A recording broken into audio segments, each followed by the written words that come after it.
She says, I am teaching you how to love someone who has been hurt before. You re nothing without my rules.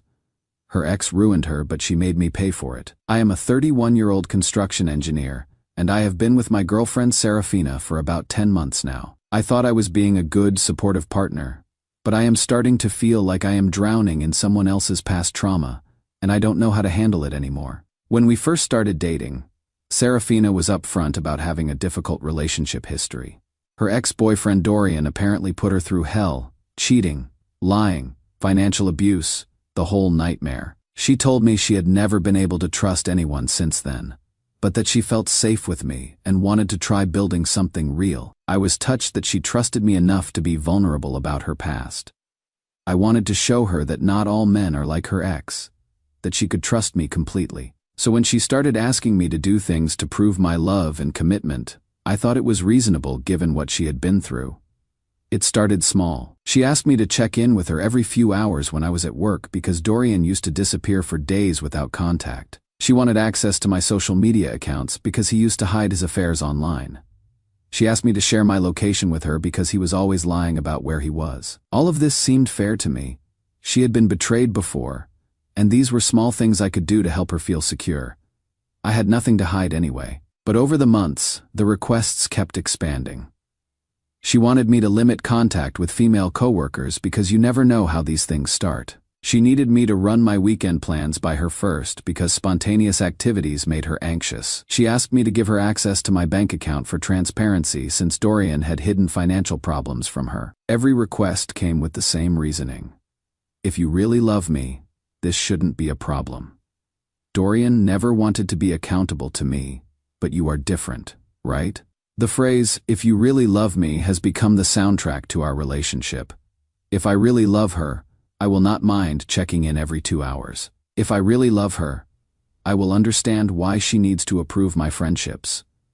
If I really love her, I will prioritize her anxiety over my independence. I have been trying so hard to be understanding and supportive, but I am exhausted. I feel like I am constantly walking on eggshells, trying to prove I am not this Dorian guy I have never even met. I have given up friendships, changed my routine, restructured my entire life to accommodate her trauma responses. And the crazy part is, she frames all of this as being for my benefit too. I am helping you be the kind of partner I need, she says. I am teaching you how to love someone who has been hurt before. You re nothing without my rules. But I am starting to feel suffocated. I used to be social and spontaneous. Now I plan every move around what might trigger her. I used to have close friendships.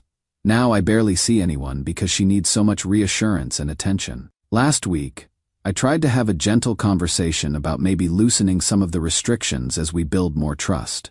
Her response was immediate tears and accusations that I was just like him and looking for ways to hurt her.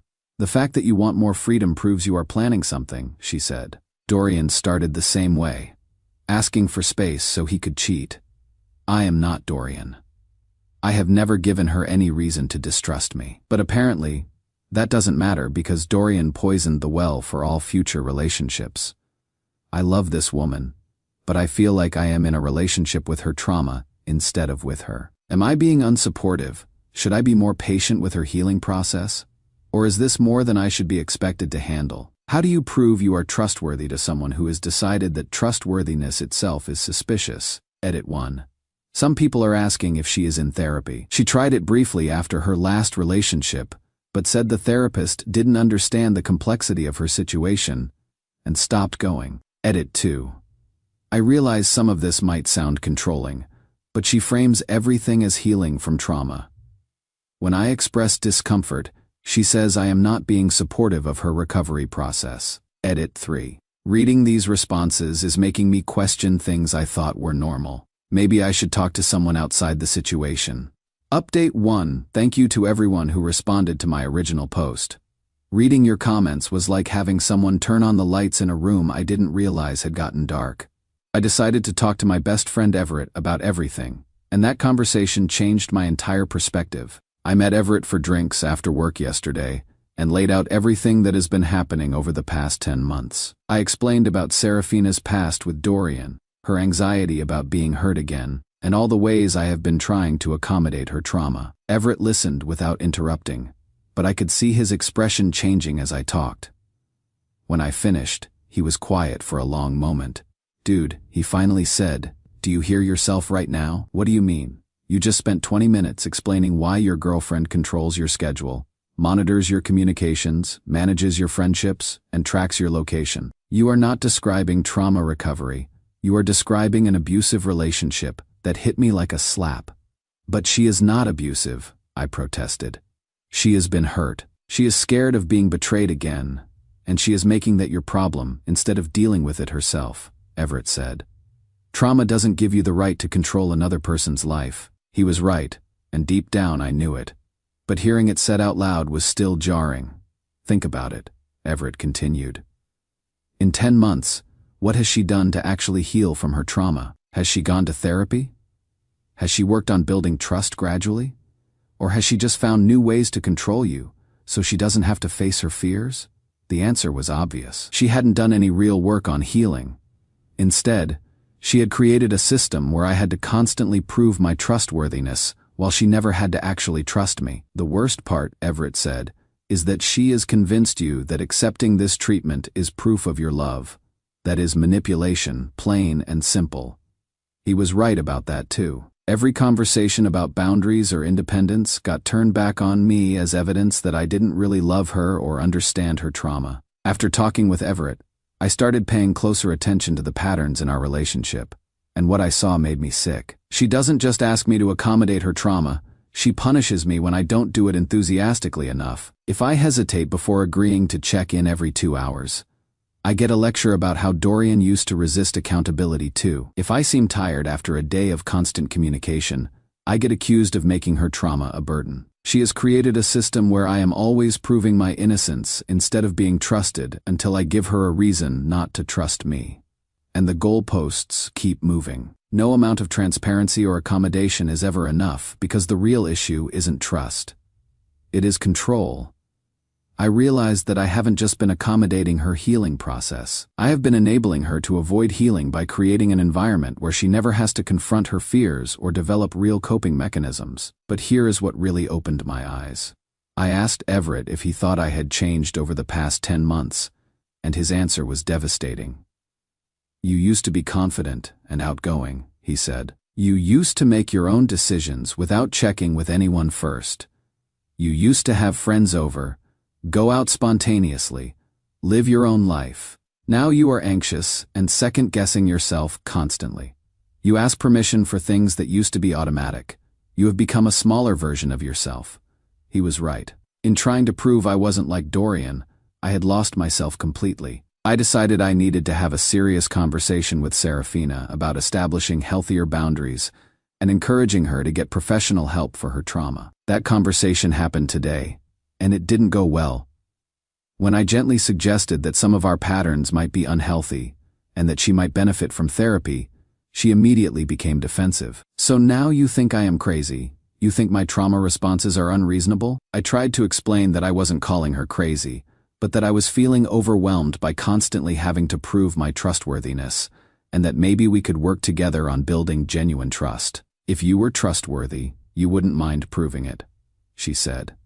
"The fact that you are complaining about accountability shows you have something to hide." I pointed out that in 10 months I had never given her a single reason to doubt me, and that maybe it was time to start from a foundation of trust rather than suspicion. That is when she said something that made everything click. "I never forced you to do any of this.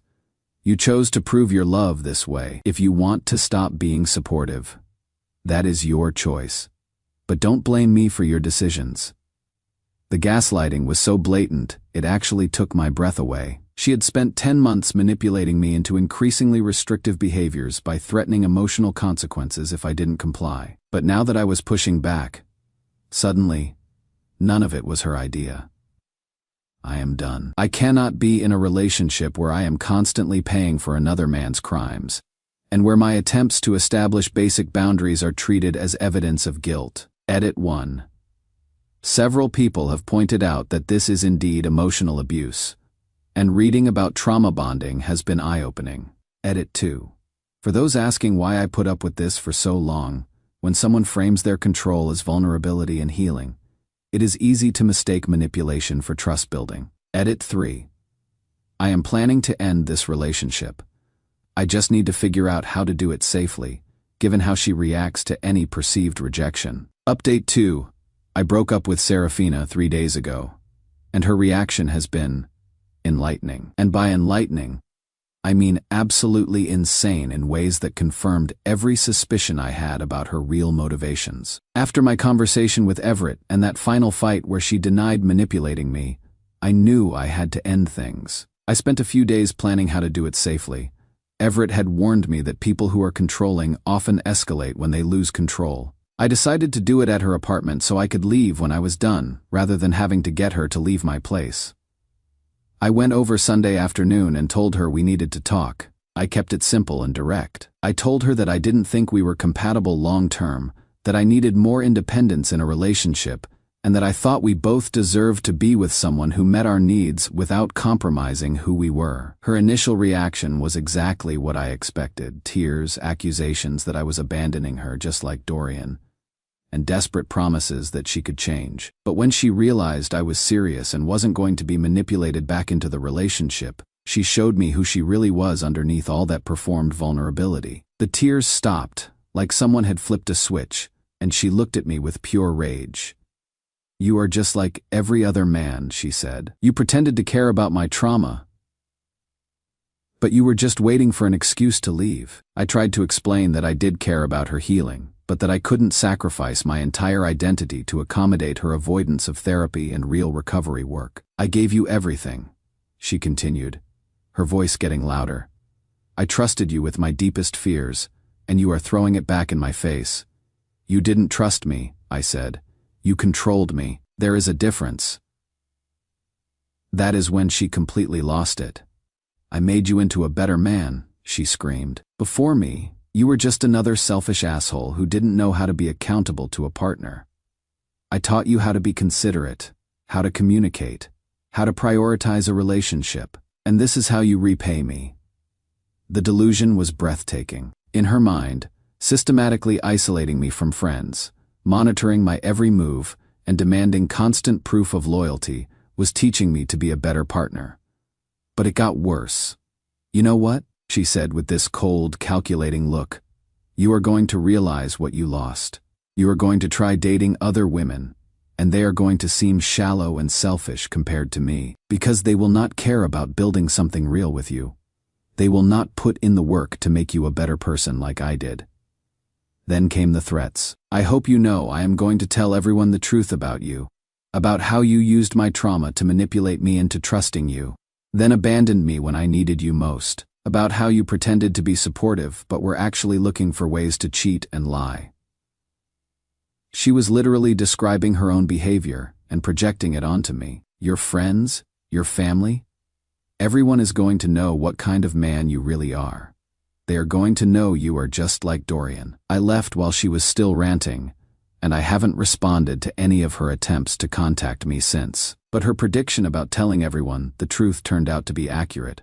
She has been calling my friends and family.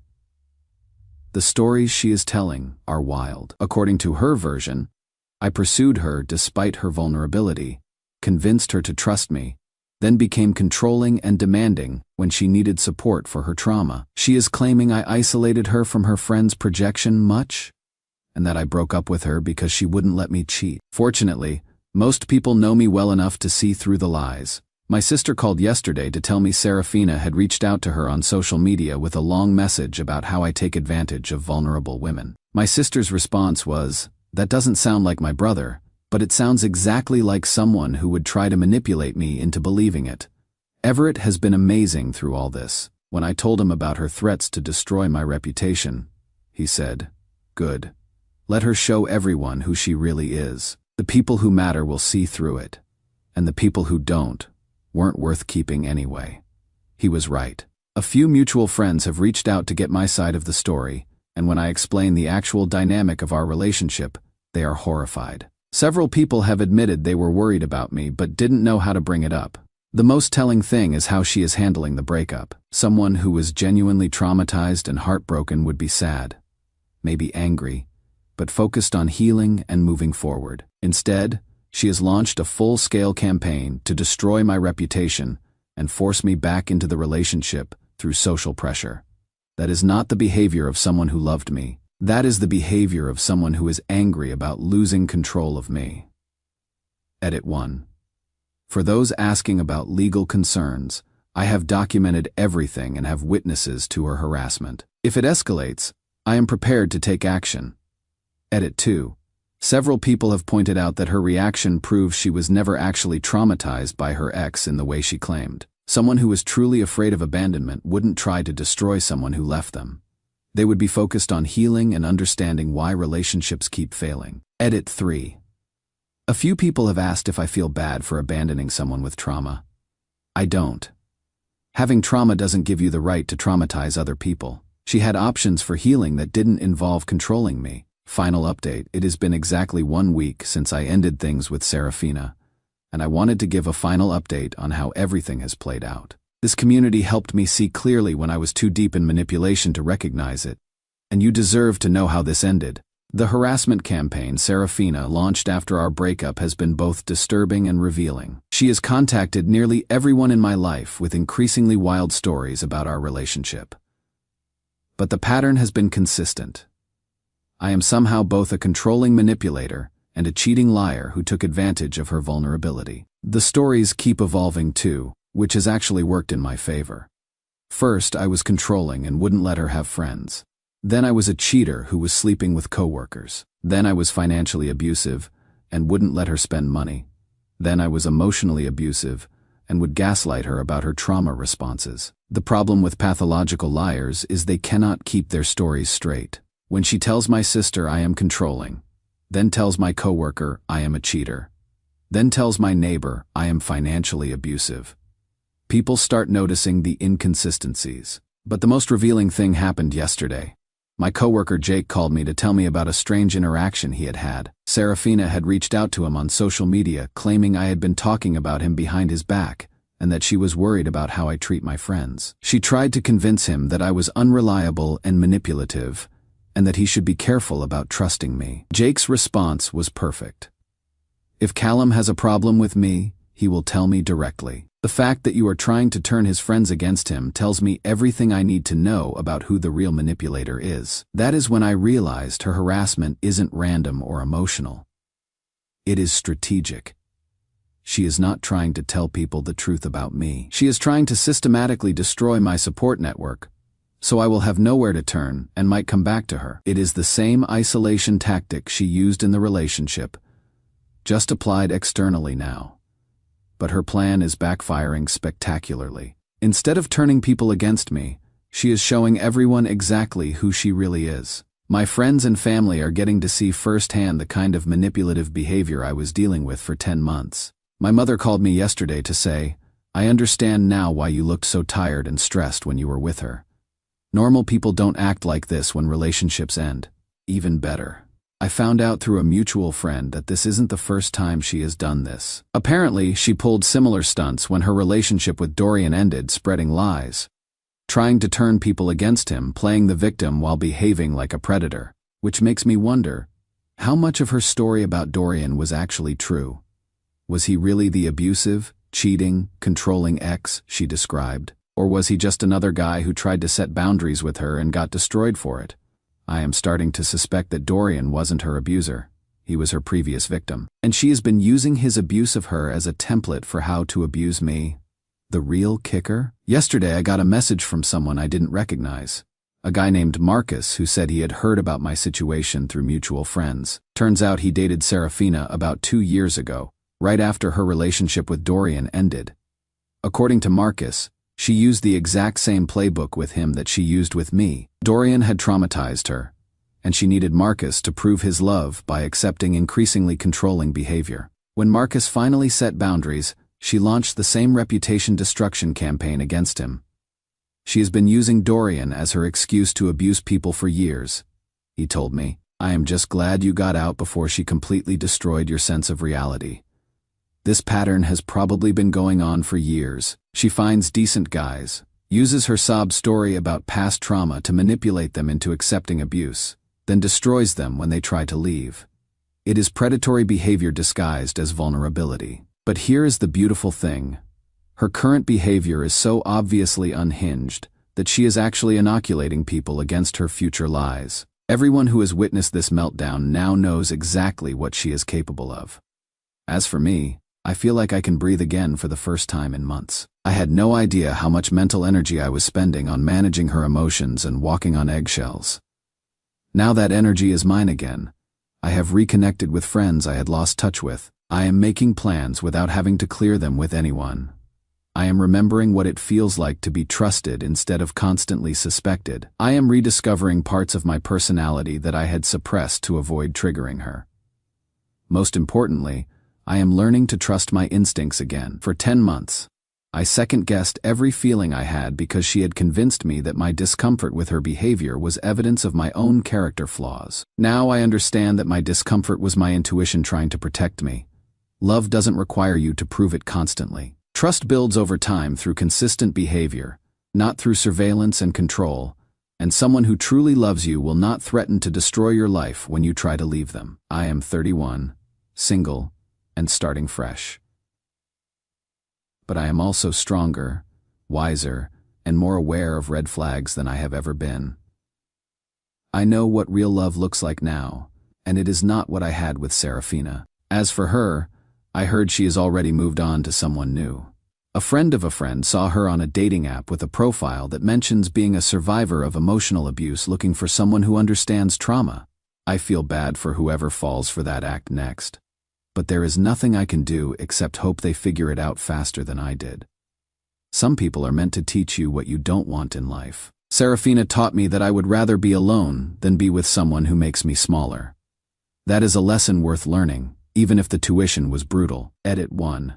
Several people have asked about my healing process. I am planning to talk to a therapist. Not because I am broken, but because I want to understand how I got so deep into accepting treatment I never should have tolerated. Edit 2. To the few people saying I should give her another chance because trauma makes people act irrationally. Trauma doesn't excuse systematic abuse. And her behavior after our breakup proves this wasn't about trauma recovery. It was about control. Edit 3. For anyone wondering if they are in a similar situation, healthy relationships don't require you to constantly prove your love, give up your independence, or accept monitoring and control. Trust your instincts. If something feels wrong, it probably is.